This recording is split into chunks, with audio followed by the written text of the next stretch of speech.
the Democratic Party has started impeachment proceedings against the President of the United States.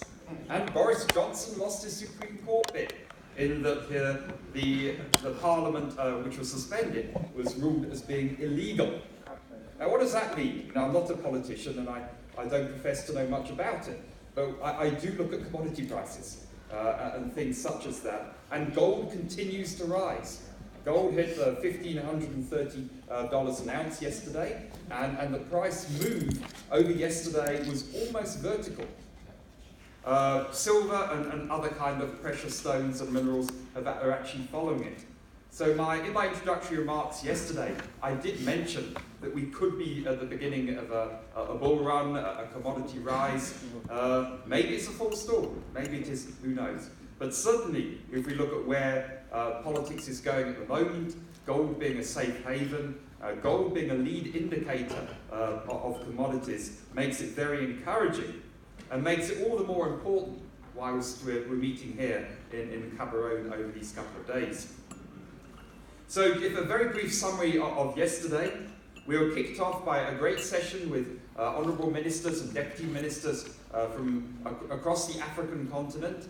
And I mentioned we have 13 different African countries represented here, which is simply wonderful. The main messages from that particular session is Africa is open for business. We have a wealth of mineral resources, and we need to reclaim our position as being the leading mining continent in the world. And what particularly encouraged me is that under the guidance of the African Union, we're working together to harmonise trade treaties, look at borders, looking at making Africa a more attractive investment destination. And to echo the words of the Honourable Minister of Mines from Botswana, if we can do that within the spirit of Ubuntu, surely we will be successful. The next session was all about money. And without money, of course, we can't do anything. We had a very, very lively panel, which was wonderful. And we looked at novel and creative ways in which mining companies can survive these volatile times, and how we can fund exploration projects which have become more and more challenging. So I hope you took some interesting ideas away from that. We then touched on coal. Coal as prices down, people are quite bleak about the coal mining industry itself. But I think Southern Africa, coal will remain a very, very important point. And possibly there is a window of opportunity here in Botswana to open a number of different coal mines, open a large power station, and then feed into South Africa and make the most of all the woes that Eskom have. I see that as being part of a competitive advantage that Botswana may actually have. And maybe my great friend and colleague Charles Sawawa might have a look at that or make a comment on it later. In the afternoon, many of us who were here at the matchmaking session, I think I had 16 15-minute sessions. They were really intense, really valuable, and I hope it was the same for many of you in the room. Moving on to this morning's agenda, it basically takes off from where we were yesterday.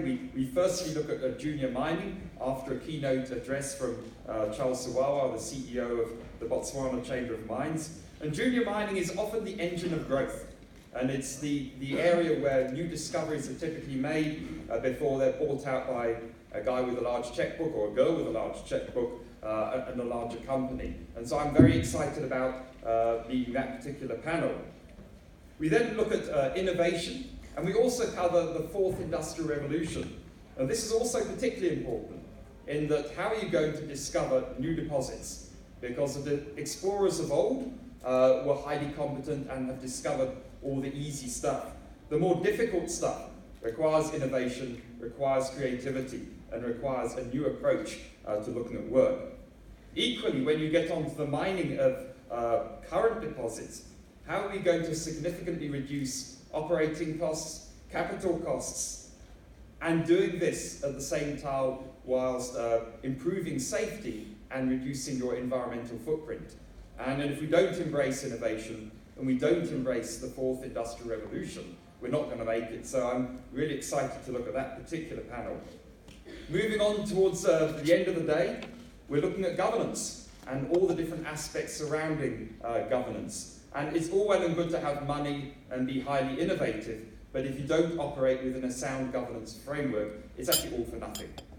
One's got to operate ethically, legally, morally, and with great integrity. That's absolutely vital, and I think the Honourable Minister from Botswana made that point very, very clear yesterday. And then we conclude today by hearing some of the companies working on the continent and developing some very exciting projects. Each of these companies have been given a 15-minute slot to showcase their company, so it's quite a challenge to be able to kind of promote each company to you in that period of time, so that's very, very exciting too as well. So, ladies and gentlemen, that's a brief summary from yesterday and the exciting agenda we have in store for you today. I welcome you to day 2 of the 2019 African Mining Summit, and it gives me great pleasure to hand over to Charles Siwawa, the Chief Executive Officer of the Botswana Chamber of Mines, who's going to be giving us a keynote address entitled Botswana, a role model for junior mining. Thank you, Charles.